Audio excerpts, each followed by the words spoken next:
12 na po ng tanghali at 1 Balita Pilipinas na.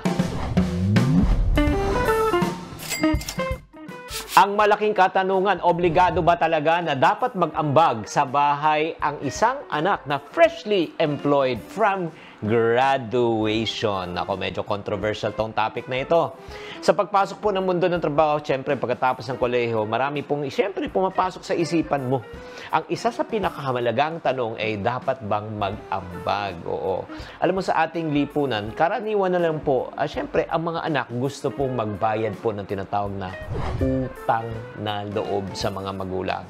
Kaya ito lang importante, no? Siguro bilang sa magulang at sa anak, kailangan mahalaga muna na unawain ang kahulugan ng pagtulong sa pamilya. Ang pagbibigay po ng ambag sa buhay ay nagmumula po sa ating puso. Ito ay nagmumula sa ating sariling sikap at sariling kontribusyon. Hindi dapat tayo po ay napipilitan. Kasi pag napapilitan po, napakahirap po talagang tumulong pag ikaw ay pinipilit. Tama? Ngunit kailangan din natin tandaan na hindi lahat ng sitwasyon pare-pareho. Ang obligasyon ng pag-aambag sa bahay ay maaaring magbago depende sa kalagayan ng pamilya, sa personal na kakayanan ng isang anak. Maari yung ika nga anak ay baka meron ng sariling pamilya, di ba? Ang unang prioridad na ng isang anak na nag-asawa na ay hindi na ang kanilang mga magulang. Ang kanilang prioridad ay syempre ang kanyang asawa, anak, bago na ang magulang. Kaya hindi masyadong maliwanag to para sa ibang tao. Gayunpaman, ang mga pamilyang ika nga hirap sa buhay, salat sa buhay, ay kailangan po talaga, kailangan na tulungan. Bukod pa rito, dapat din natin isaalang-alang ang personal na pangailangan at mga pangarap ng mga bawat anak. Di ba? Siyempre, hindi lang po pangangailangan pinag-uusapan, yung personal na mga pangarap din. Minsan kasi, ito po nangyayari. Ibinibigay po lahat ng kinikita sa mga magulang at walang natitira sa kanilang sarili. At minsan nga, nagiging pang tinatawag natin na mga single all the way or single all their life. Bakit po? Dahil dinedicate na kanilang buhay sa pag-ambag sa pamilya. Sa bandang huli, ang diskusyon tungkol sa obligasyon ng isang anak o mag-aambag sa bahay ay dapat bukas at dapat pinag-uusapan. Mahalaga na malinaw ang komunikasyon sa pag-uunawa at sa pagitan ng ika nga magulang at ng anak.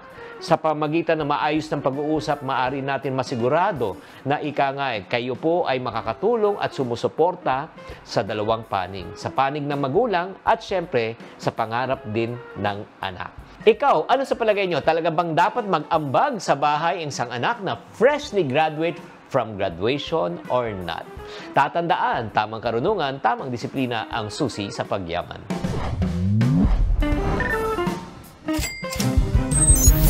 Buena mano sa ating One Balita Pilipinas ngayong Biyernes. Kauna-unahang bagyo sa bansa ngayong taon. Nagsisimula ng magpaulan sa ilang lugar sa bansa. Ang update sa Tropical Depression Aghon, ihahatid ng Pag-asa. Ngayong nagbabadya ang mga pag-ulan, Department of Education nakiusap na huwag nang gamiting evacuation centers ang mga paaralan. Pag-uusapan natin. Matapos makaranas ng brownout ang halos kalahating milyong consumer kagabi, Meralco muling nagbabala na nag-aalanganin na naman ang supply ng kuryente ngayong araw. Alas Pilipinas, panalo agad sa kanilang first assignment kontra Team Australia sa ABC Challenge Cup. At bagong koronang Miss Universe Philippines na si Chelsea Manalo, minamanifest na raw agad ang kanyang panalo. If I am already here, made myself as Miss Universe Philippines, then why can we not win Miss Universe, right? Balitang mainit-init pa! Yan ang latest sa showbiz sikahan. Ngayong tanghalian, kasalo si Cheryl Cosset. One Balita Pilipinas!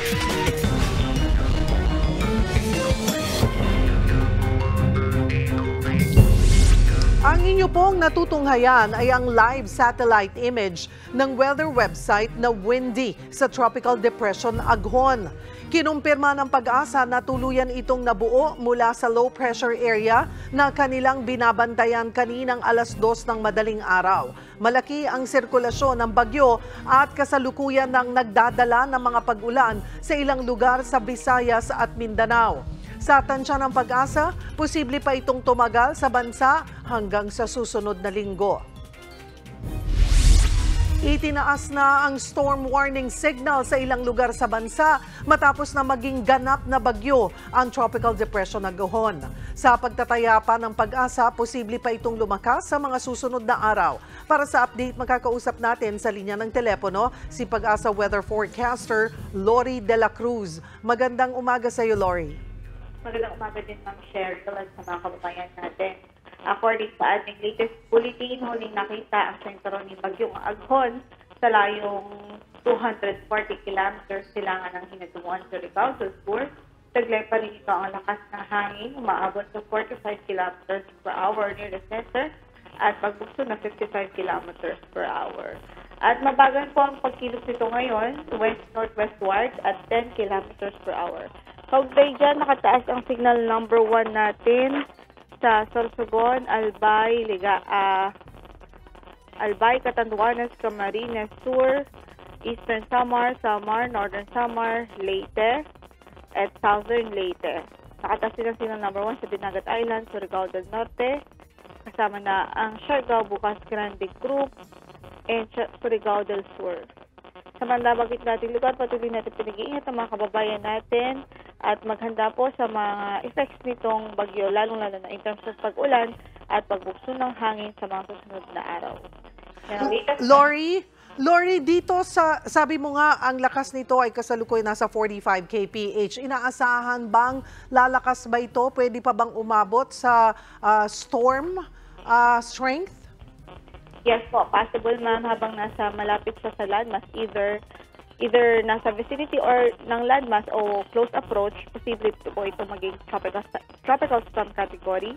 So mag-intensify pa siya, and then kapag nag-recurve siya at papalayo ng bansa, mas mag-intensify pa ito. So humugot pa po ito ng mga pag-ulan at mag-enhance ng southwesterly wind. Inaasahan bang magla-landfall itong si Aghon? Possible po, either landfall or close approach, ma'am. Kung sakali mag-landfall, saan ito magla-landfall? Simply, ma'am, sa Eastern Visayas, ang una niyang landfall or entry point niya. And then, eventually, Bicol region yung traverse niya before emerging sa waters ng east of Bicol. So, ang kasalukuyang kilos nito ay west-northwest. Yes. Ano, doon sa forecast track, ano-anong mga probinsya ang dadaanan pa nito? At maliban doon sa nakataas na yung signal number 1 sa ilang mga probinsya? Well, mostly Eastern Visayas, some parts of Central Visayas, buong Bicol region, Quezon Province, at yun po yung parang pinaka-apektado talaga. And yung parte ng Caraga region, yung Dinagat Island, Surigao del Norte at Surigao del Sur. At hanggang kailan inaasahan magpapaulan itong si Aghon sa bansa? Posible po, ma'am, hanggang Sunday. Sunday afternoon or evening pa ang mga paulan na pwede maranasan sa bansa. So, magkakaiba lang ho ng lugar. Kunyari, today, concentrated yung ulan sa Visayas and some parts of Mindanao. By tomorrow, more on Visayas and Southern Luzon. By Sunday, more on Southern Luzon and some parts of NCR, Metro Manila, and Central Luzon. Ano ang characteristics ng bagyong Aghon? Madami bang ulan na dala ito? Definitely, ma'am, maulan po ito dahil kahit nasa city pa lang siya ngayon, medyo malaking circulation niya. So, maulan ito, plus hindi na rin inaalis ang chance na posibleng lumakas pa yung hangin niya. So, ang mga taga-Eastern Visayas, part of Central Visayas, Bicol Region, Quezon Province, Caraga, ay makakaranas ng maulan na weekend. Lori, the rest of the country, ano ang aasahan natin? The rest of the country, especially Northern Luzon, yun po yung medyo okay ang weather sa mga susunod na araw. Then, Central Luzon, NCR, Southern Luzon, Visayas, halos maulan talaga over the weekend. And the northern part of Mindanao. Southern part, okay na po ang weather. Ito bang si Aghon malawak din? Malaki ba ang sirkulasyon nito? Yes, ma'am. As I mentioned po, medyo malawak po yung circulation nitong si Bagyong Aghon. Kahit na TV lang siya. So, yung rain bands po niya medyo malaki.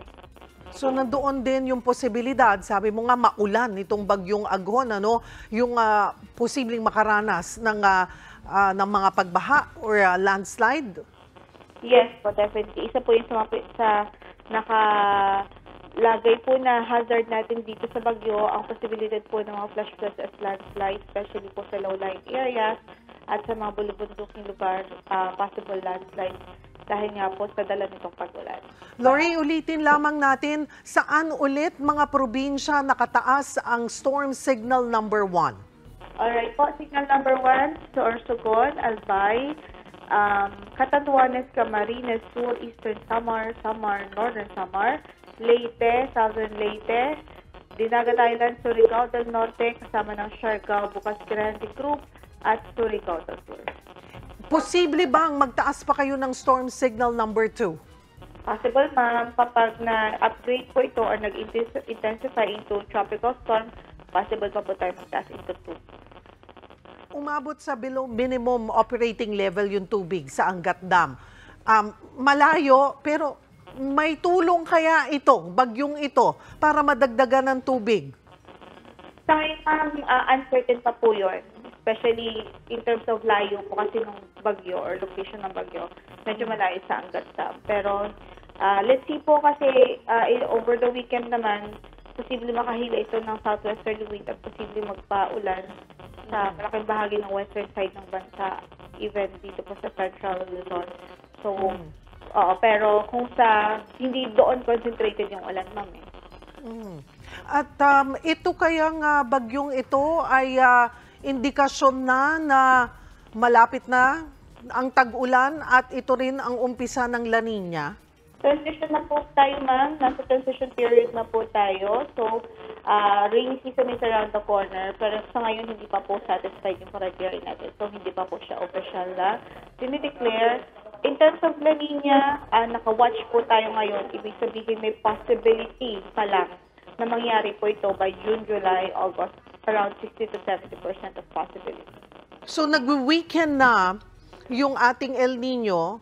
At posible, sabi mo nga, June or July or August ay yung La Nina. Para din sa kaalaman ng ating mga kapatid, ano naman ang La Nina? La Nina po, usually po yun po ang phenomenon kung saan mas mataas yung rainfall natin na natatanggap kumpara sa normal na pag-ulan na natatanggap natin in a month or in a season. So, for June, July, August, dahil week pa lang naman po ito at a possibility pa lang, hindi pa po natin ito gaano ramdam. Ang effect po nito most likely mararamdaman po natin by last quarter of the year. Last quarter of the year. So it will last around 6 months. Parang El Nino rin. 6 months to 9 months ang La Nina? Matagal din, ma'am. Almost a year din po. Siguro po, start week La Nina by June, July, August. Then, September, October, November, December, kung mag-continue itong La Nina, posibleng doon na natin mag-start na maranasan yung effect niya, which is yung above rainfall than normal. Then, posible pa po itong magpatuloy ng January, February, March, then eventually weakening by second quarter of next year. Okay, kasi Lori, pag sinabi mong June, July, August, ang tag-ulan niya nasa western sections ng bansa. Kasama tayo dito sa Metro Manila, Zambales, Pangasinan. So, nandoon, malaki yung posibilidad na mas marami talaga tayong ulan, mas magiging maulan ang ating habagat season. According naman po sa ating climatologists ng Pag-asa, since ang lagi po nilang in-emphasize, week pa naman po at possible pa lang na La Nina by June, July, August, ibig sabihin po, hindi pa po natin gaano mararamdaman yung effect ng La Nina by June, July, August time. Or during the time na tag-ulan season natin. So definitely may ulan at may habagat tayo, pero hindi pa po natin in-expect na above rainfall or above the normal rainfall po yung mararanasan natin by the next few months. And then, kung mag-continue nga po yung La Nina, by last quarter of the year, doon po natin posible maranasan yung medyo mas mataas na rainfall kumpara po sa normal. May iba pa ba ang weather system na binabantayan ng Pag-asa na nakakaapekto sa bansa? So far sa ngayon ay si Aghon lang po ang bagyo na nasa loob ng PAR. Ang easterlies po continuously affecting the northern part of the country, so yung Luzon, especially northern and central Luzon. Pero so far, wala naman po tayong iba pang weather system. Alright, maraming salamat for the update. Pag-asa weather forecaster, Lori De La Cruz.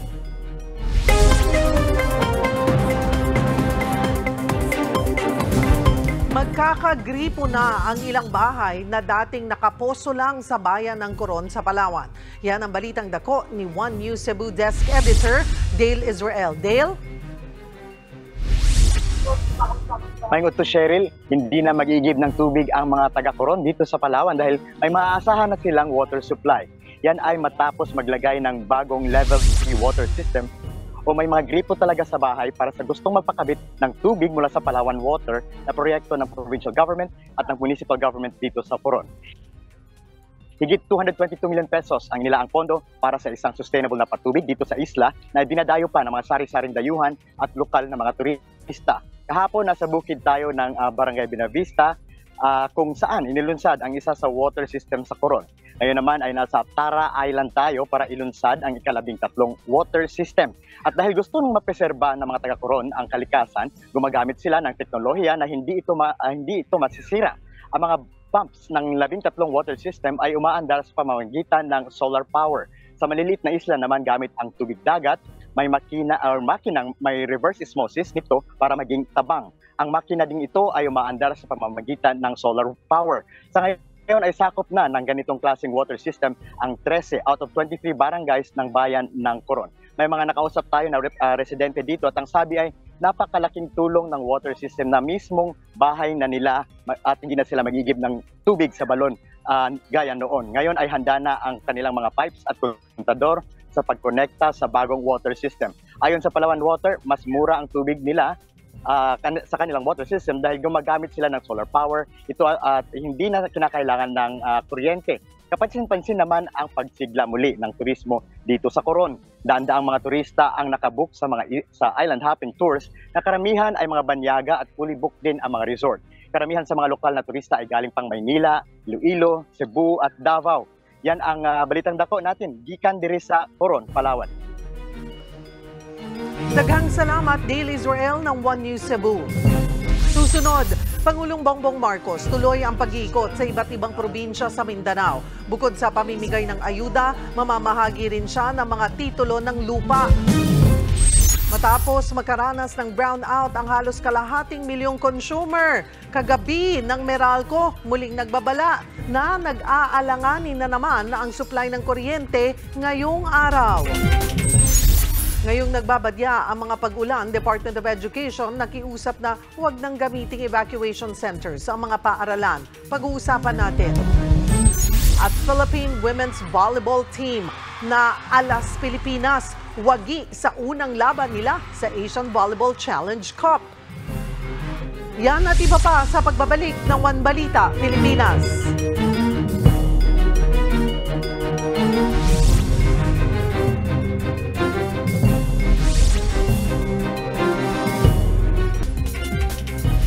Sumiklab ang sunog sa iba't ibang lugar sa bansa habang sa Maynila nawalan naman ng kuryente matapos numipis ang supply sa Luzon Grid. Magbabalita si Dave Abuel.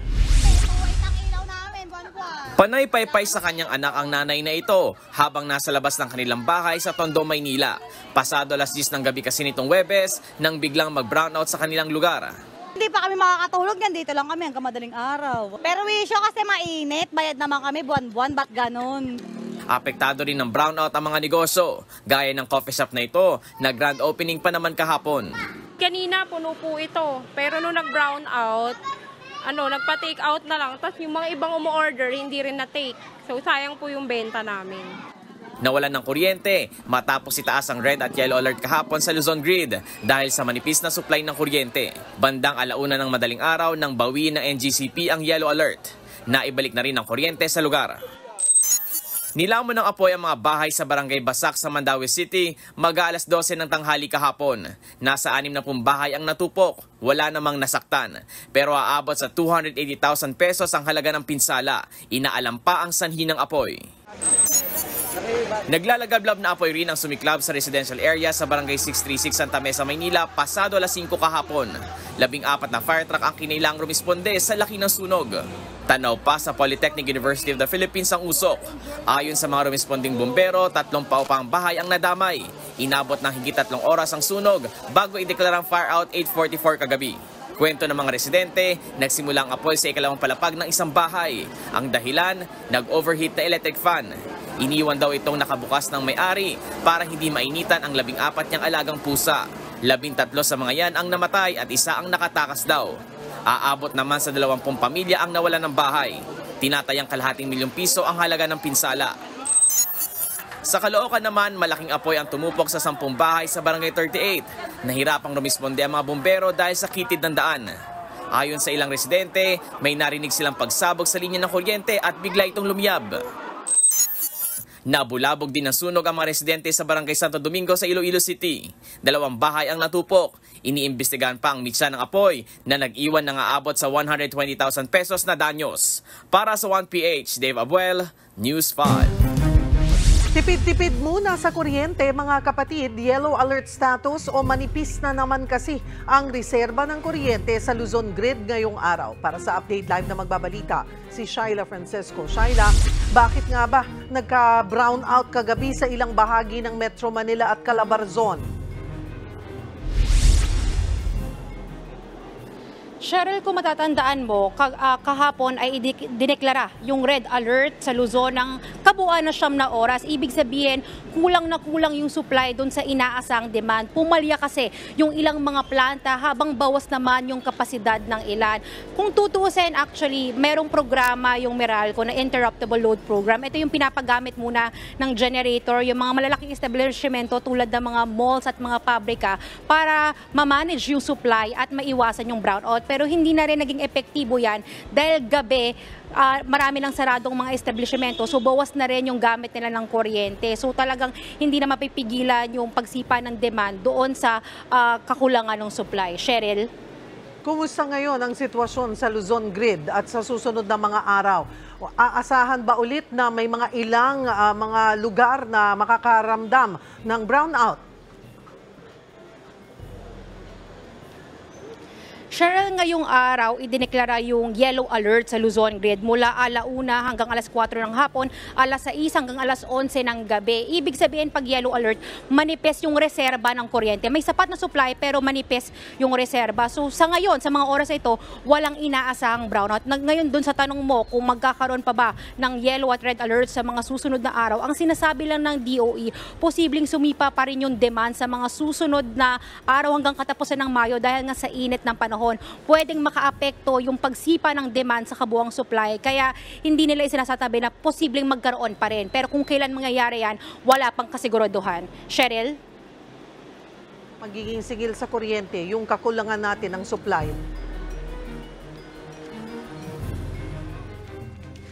Cheryl, ayon sa Meralco, posibleng may epekto o posibleng pataasin na mga red at yellow alert yung presyo ng kuryente doon sa susunod na buwan. Bagamat may pinatutupad naman yung Energy Regulatory Commission na kautusan na kapag red alert ay sinususpend nila yung operasyon ng WESM or Wholesale Electricity Spot Market kung saan kumukuha ng supply ng kuryente yung ilang mga utilities tulad ng Meralco, baka hindi yan sumapat lalo kung marami ang mararanasang yellow alert. Pero kung magkano yan, wala pang pinal na computation yung Meralco. Cheryl?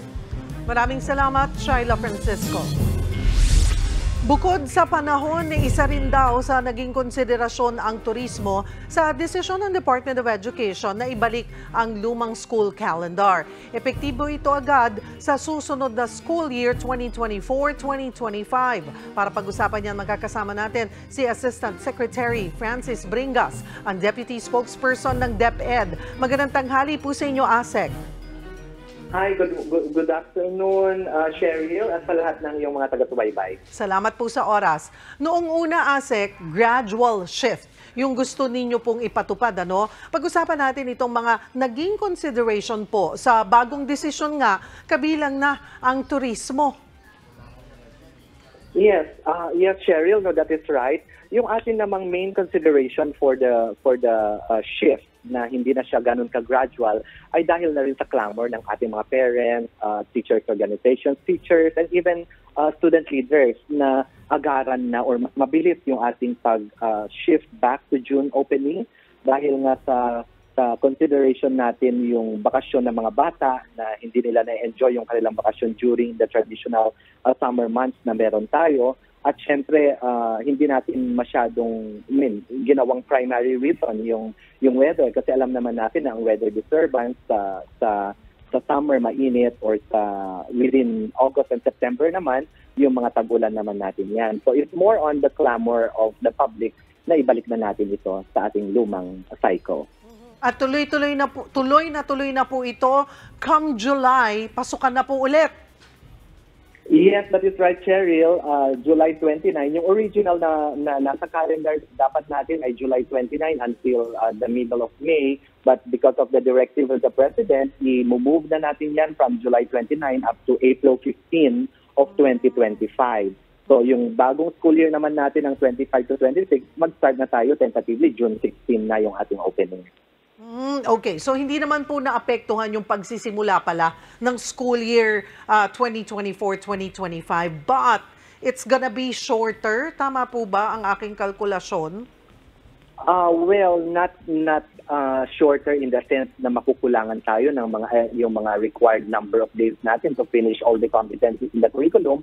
Mamimit pa rin natin yung ideal number natin na 180 contact days with our learners with the shift from July 29 to April 15 of next year. Paano po yun, ASEC?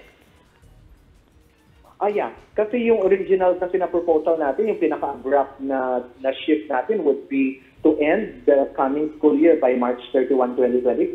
But since may mga clamor din ang public na ayaw nila ng mga summer Saturday classes, at yun din yung naging impression ni President na let's not touch the Saturday, so we can just move the closing to 15 days more during April.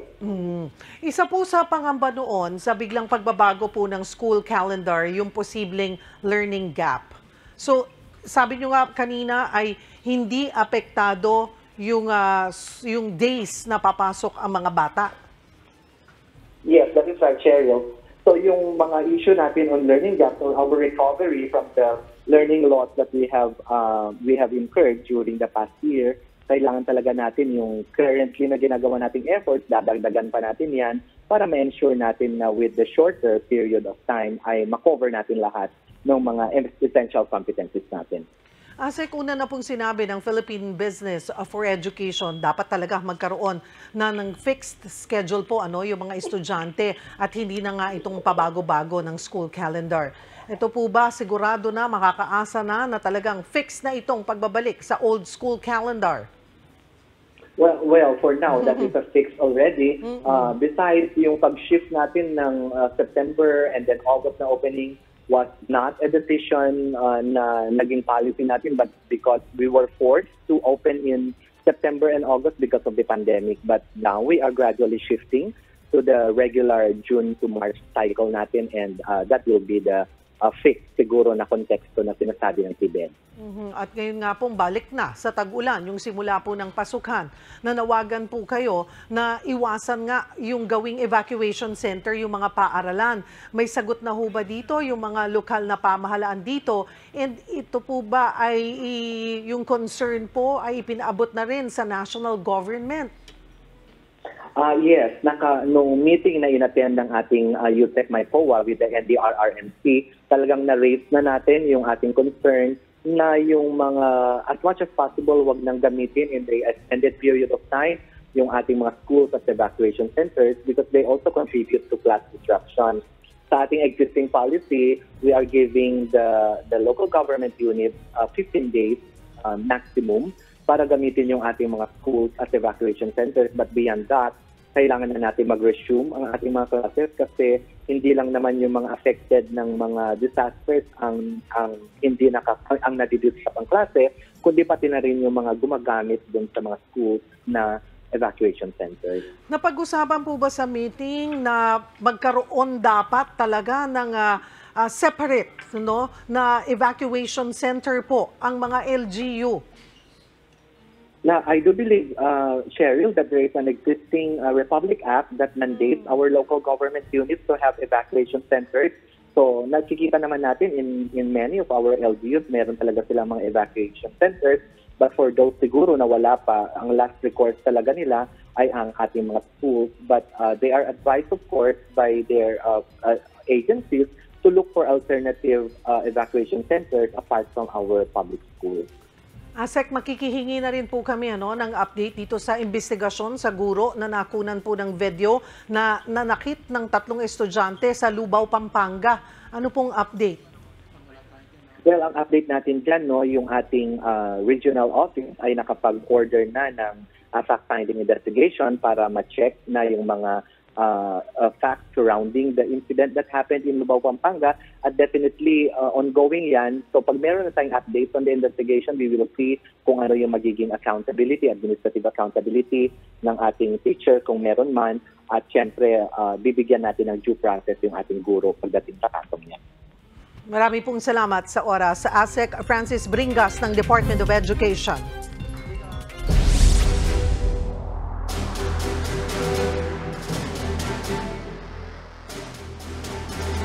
Sa susunod na linggo na ang biyahe ni Pangulong Bongbong Marcos pa Singapore at Brunei. Bukod sa mga kasunduan patungkol sa ekonomiya, inaasahang tatalakayin ni PBBM ang posisyon ng Pilipinas sa West Philippine Sea. Para bigyan ng mukha ang balita, Mobile Journal, Julie Baiza. Magkasunod ang biyahe ni Pangulong Bongbong Marcos pa Brunei at Singapore sa susunod na linggo. Tutulak pa Brunei Darussalam si Pangulong Bongbong Marcos sa Martes para sa kanyang kauna-unahang state visit doon. Mananatili si PBBM sa Brunei mula Martes, Mayo 28 hanggang 29 kung saan inaasahang makikipagpulong siya sa mga opisyal at lider ng bansa. While in Brunei, the President will be meeting with His Majesty the Sultan, who is also Sultan Head of State of Brunei Darussalam. The President will also meet with the Filipino community, where he will highlight the contribution of more than 20,000 Filipinos currently residing in Brunei. There will be business forum where the President will meet with top members of the business sectors to promote trade and investment relations between the Philippines and Brunei Darussalam. Economic cooperation na magiging sentro ng bilateral meeting ng Pangulo kay Brunei Sultan Hassan Al Bolkiah. Ilang business agreements din ang inaasahang malalagdaan sa larangan ng agrikultura, food security, maritime cooperation at turismo. Kasunod nito, tutulak naman ng Pangulo pa Singapore. Magbibigay ng talumpati o keynote speech si PBBM sa opening ng 21st edition ng International Institute for Strategic Studies o IISS Shangri-La Dialogue. Kauna-unahang beses na magsasalita dito ang lider ng Pilipinas. Through this platform, the Philippines will have the opportunity to provide these stakeholders an important source of accurate, objective information on international strategic issues important to the region. We expect about 40 countries to be attending this Shangri-La Dialogue with about 500 participants. Magandang pagkakataon din daw ito para isulong ang posisyon ng bansa, partikular sa West Philippine Sea. So it's important, it will be an important platform for us to actually also convey our positions relative to what is happening within the region and what we are advocating for. Bukod dito, makikipagpulong ang Pangulo kay New Singaporean President Tharman Shanmugaratnam at bagong Prime Minister Lawrence Wong. Ito'y upang matiyak ang magandang ugnayan ng Pilipinas sa bagong liderato ng Singapore. Tiniyak naman ng DFA na susundin ang minimum health standards o protocols sa pagbisita ng Pangulo sa gitna ng tumataas na kaso ng COVID-19 sa Singapore. Mobile Journal Julie Baiza po, hatid ang mukha ng balita. Bumisita si Pangulong Bongbong Marcos sa Coronadal City para mamahagi ng lupa sa mga kapatid nating magsasaka roon. Para sa update, magbabalita live mula sa South Cotabato, si Bril Montalvo. Bril?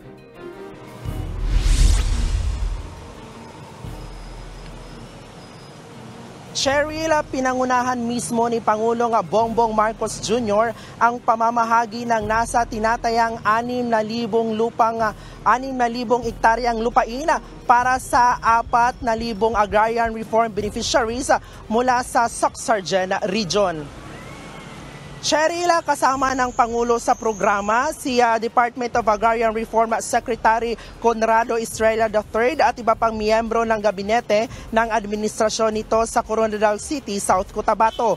Sa talumpati ni PBBM, binigyang diin niya na nasa bagong Pilipinas, uunahin ang kapakanan ng magsasaka at ihinto ang sistemang pagpapahirap sa kanilang kalagayan. Sinabi din ng Pangulo na katuwang ang pamahalaan ng bawat mamamayang Pilipino sa pagpapaunlad ng kanilang kabuhayan. Siniguro rin ni PBBM na lahat ng qualified na magsasaka magbibigyan ng lupa sa kanyang termino. Ang nasabing programa din ay bahagi ng Land Tenure Security Program ng pamahalaan para sa mga magsasakang walang lupa para mabigyan sila ng individual na titulo. Cheryl, pagkatapos ng programa ay agad umalis ang Pangulo papunta nga Dipolog City at doon ay mamahagi din ng titulo ng lupang sakahan ang Pangulo, pati na rin mga makinarya. Balik sa iyo, Cheryl. Maraming salamat, Bril Montalvo.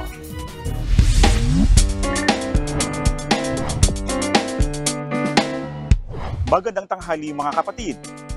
Lumabas sa Mind Health Report o pag-aaral ng isang insurance provider na ang mga Pinoy raw ang pinakamaraming nakakaranas ng stress o severe depression sa 16 na bansang kanilang pinag-aralan. Pero ano nga bang ginagawa ng mga kapatid natin para magpatanggal ng stress at depression? Samahan niyo ako at magtatanong tayo. Dito. Pupunta po ng coffee shop, ganun, bibili ng coffee, tapos kumakain, yun yung way ng namin, pampatanggal ng stress. Kumain! Yun po, kape.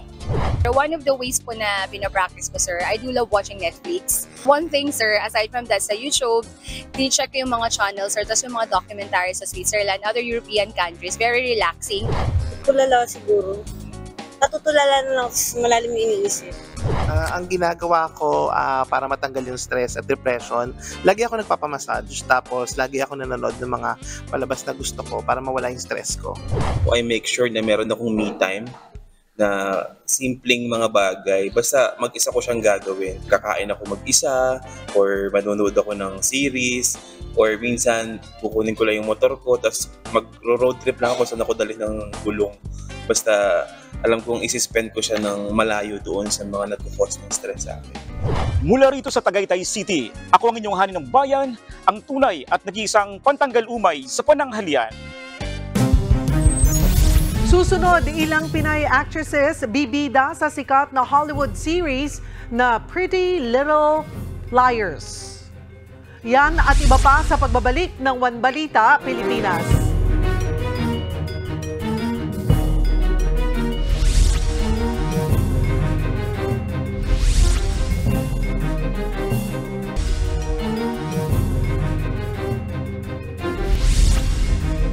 Mahirap makipagplastikan. Yan daw ang dahilan ni Senator J.V. Ejercito kaya hindi sumama sa mga senador na nakipagkita kina Pangulong Bongbong Marcos. Magbabalita si Ria Fernandez. I still feel bad about mahirap naman makipagplastikan, no? Sabihin makipag-sigat tayo na ating masakit, no? Masakit pa yan. Ito ang diretsahang sagot ni Senador J.V. Ejercito nang tanungin siya sa programang Storycon ng One News kung bakit hindi siya sumama sa get-together ng mga senador kasama sina Pangulong Bongbong Marcos at First Lady Liza Araneta Marcos. Wala rin sina Senators Nancy Binay, Sonny Angara at Joel Villanueva. Sila ang mga hindi pumirma sa resolusyong palitan si Senador Mig Zubiri bilang Senate President. Paliwanag ni Ejercito, baka maging awkward lang kung dumalo sila. Napakahirap naman makipag-small talk doon sa mga taong alam mong nagtanggal sa iyo sa pwesto.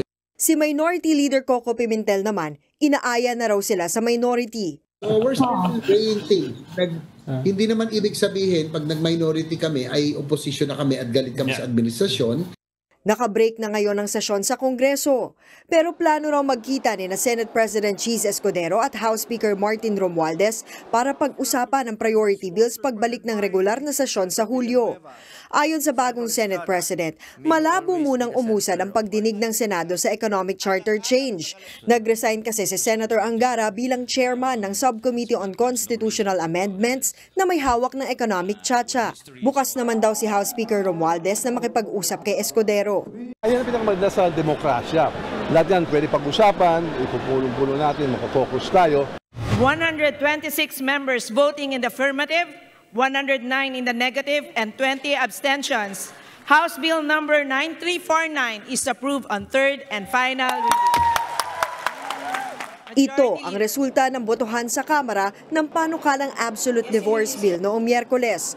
Agad yang pinuna ni dating Senate President Tito Soto. Dapat daw kasi mayorya ng boto ang pumabor, kaya talo raw dapat ang mosyon sa pagpasa ng panukala. Kahapon, itinama na ng Kamara ang numero, paliwanag ng House Secretary General. Yung time ng voting talaga, yun yung resulta, 131. Yun lang, if you recall, during the voting do sa itong bill na to, nagkakagulo sa harap ng secretariat eh. Kanya-kanyang submission doon, yung iba binubulong, ito boto ko. So, hindi nagtugma yung actual votes doon sa ni-report ng secretariat, which was immediately corrected naman. I deserve to be punished. Tanggap ni Congressman Pantaleon Alvarez ang parusa sa kanyang censure dahil sa disorderly behavior. Nag-ugat ito sa reklamo sa kanya dahil sa mapanirang pahayag sa mga kapwa-opisyal sa Davao at seditious statements ng himuki ng AFP na mag-withdraw ng suporta kay Pangulong Bongbong Marcos. Pinagsabihan siya ng Kamara na maging maingat sa mga gawa at pananalita sa publiko. Para sa 1PH, Ria Fernandez, News 5. Nananawagan ng tulong ang mga kaanak ng isang ina na bagaman 4 na araw ng patay, hindi pa rin naibuburol. Walang-wala raw kasi ang pamilya at hindi na kayang ilabas sa punerarya ang kanilang ina. Para bigyan ng mukha ang balita, Mobile Journal, Yeda Pascual. 4 na araw ng patay pero hindi pa rin maiburol ang isang nanay mula Calbayog, Samar. Ang kanya kasing pamilya, walang kakayanan para bayaran ang purinarya. Nakatira sa Calbayog, Samar pero bumiyahe pa Manila, si Marilu Basilan, 42 anyos, Agosto noong nakaraang taon para sana magpagamot sa Philippine General Hospital. Siya kasi ay mayroong stage 4 cervical cancer. Ang sabi po ng doktor sa amin, yung stage na sakit niya po is hindi na po kayang operahan. Ang best way po na ibinigay po sa amin is chemo at radiation. Pero po hindi din po namin agad-agad na ipagawa kasi po sa kadahilan ng hindi po namin kayang bayaran agad yung sa CT scan at sa mga laboratoryong dapat gawin para sa kanya. Nitong Lunes, tuluyan ng sumuko ang katawan ni Nanay Marilu. At ang kanyang mga labi ay nasa purinarya pa sa Santa Cruz, Manila. Sinisingil daw sila ng halagang 60,000 pesos para sa pag-iimbalsamo at paglakad ng mga papeles para maibiyahe ang bangkay papunta sa Tacloban Airport.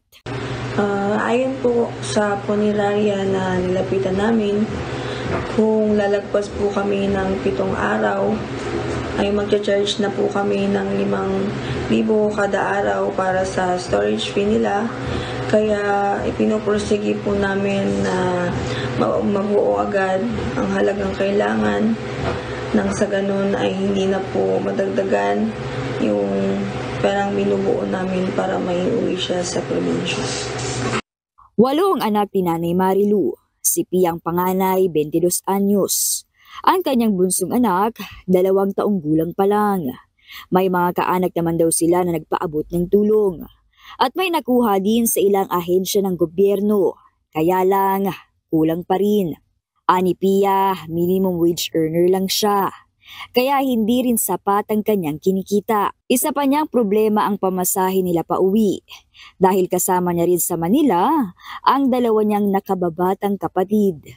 Nais po namin siyang iuwi dahil yun po kasi ang hiling niya bago siya pumanaw na ibalik po namin siya sa probinsya at para po sana makasama niya yung mga bata at yung mga magulang niya, mga kapatid niya sa probinsya.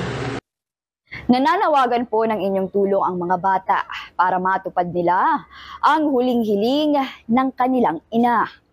Mobile Journal Yera Pascual po, hatid ang mukha ng balita.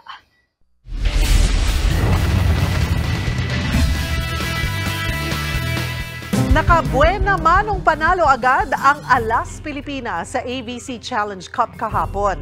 Hindi nagpadaig sa tangkad ng Australian team ang mga Pinay Spikers. Nakuha man ng kalaban ng unang set, agad naman silang bumawi para kunin ang panalo sa loob ng 4 sets.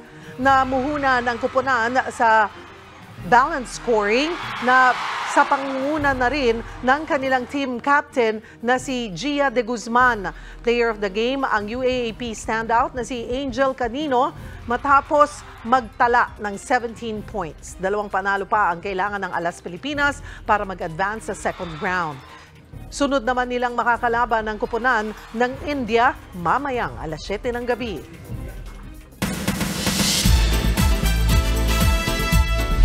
Hola mga kapatid, hindi pa rin daw makapaniwala si Bulacan Barbie Chelsea manalo sa kanyang Miss Universe Philippines win. Sabi nga ng beauty queen, naging mahirap ang laban, kaya deserving sa corona ang lahat ng kandidata ng pageant. Kaya yung best performance raw talaga ang ibinigay niya. Positibo rin ang pananaw niya sa nalalapit na pagsabak sa Miss Universe sa Mexico. I have already set myself that if I am already here, made myself as Miss Universe Philippines, then why can we not win Miss Universe, right? Nag-viral naman po ang paglagay ng crown sa kanya na sinundang si Miss Universe Philippines 2023 Michelle D. Sabi kasi ng netizens, ang galing mag-balance ni Chelsea, ha? Honestly, it didn't feel as if I was balancing it because my hair was in a bun. And then when Michelle put the crown on my head, I felt as if it was safe, you know? Parang nakapatong na lang siya. After seeing the photos, I would laugh on it, but Michelle had to fix it later on. Ito naman, Pinay Pride din. Isa po sa lead star ng sikat na Hollywood series na Pretty Little Liars ay Pilipina. Muli ring makakasama rito si Lea Salonga. Narito pong report. Bongga! I know, mabuhay! Ramdam ang Filipino vibes nang makachikahan natin ang cast at creators ng hit teen series na Pretty Little Liars Summer School. Lahat ng bida, sikat na teen superstars ng Hollywood. Kabilang ang Pinay lead nitong si Malia Piles as Mouse. Mommy niya rito si Lea Salonga, na gumaganap na LGBT single mom na si Elodie Honrada. And the pressure is on para sa kanyang Filipino reppin'. I love talking to anybody from the Philippines. It's really intimidating because it's like one of the most beautiful countries and people ever. And I hope I do a good job, but it's really easy when, of course, I'm playing alongside Lea Salonga and so many other amazing Filipino women. Of course, Sharon Leal also is repping hard. So, I mean, we have a very Filipino show. I'm just happy to be a part of it.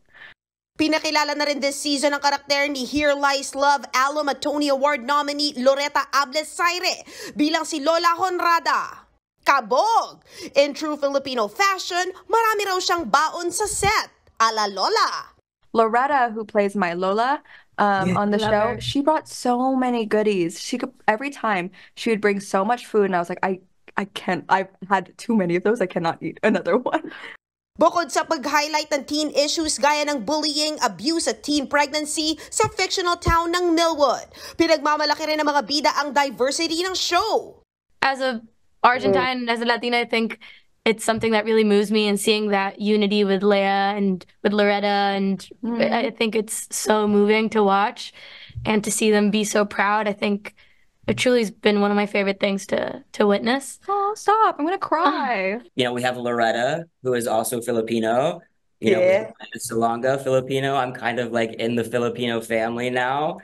Ayon sa showrunner, ginawa nilang as real life as possible ang casting para umangkop sa teen demographic ng kanilang platform. When we were originally developing the show, we knew we wanted the girls to be a super diverse group to reflect our world, as Annabeth said, and then the world of Millwood. So yeah, but yeah, Leah's an icon, and we were so lucky to get her for season 2 because she's so busy.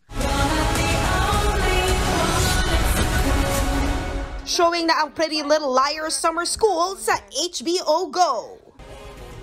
Bongga, di ba? Ito bongga pa. Sold out ng tickets sa 20th anniversary concert ng OPM alt rock icon na si Kitchi Nadal. Gaganapin po yan sa New Frontier Theater this coming June. Siyempre, asahan na raw ang kanyang hit songs na Same Ground at Wag na Wag Mong Sasabihin. Kwento pa ni Kitchi, pagiging totoo sa sarili at sa publiko ang kanyang sekreto kung bakit nagtagal siya sa industriya. Isa po siya sa nagpauso ng alternative rock genre noong early 2000s kung kailan kaliwat kanan po yung mga birit songs at power ballad o pop songs. Kahit naggustuhin ko man maging birit yung birit na singing, hindi ko talaga siya kaya. hindi ko range yun. I embrace what I have, the kind of voice that I have. Yan ang latest sa showbiz. Happy Friday! Balik sa'yo, Cheryl. Happy Friday, MJ. At yan po ang mga bumabanderang balita at public service sa inyong tunay na kasalo sa tanghali. Saluhan niyo po kami ulit sa Lunes dito sa Balita ang magpapabusog sa inyong kaalaman. Ako po si Cheryl Cosip. Kami ang 1PH, teleserbisyo para sa Pilipino.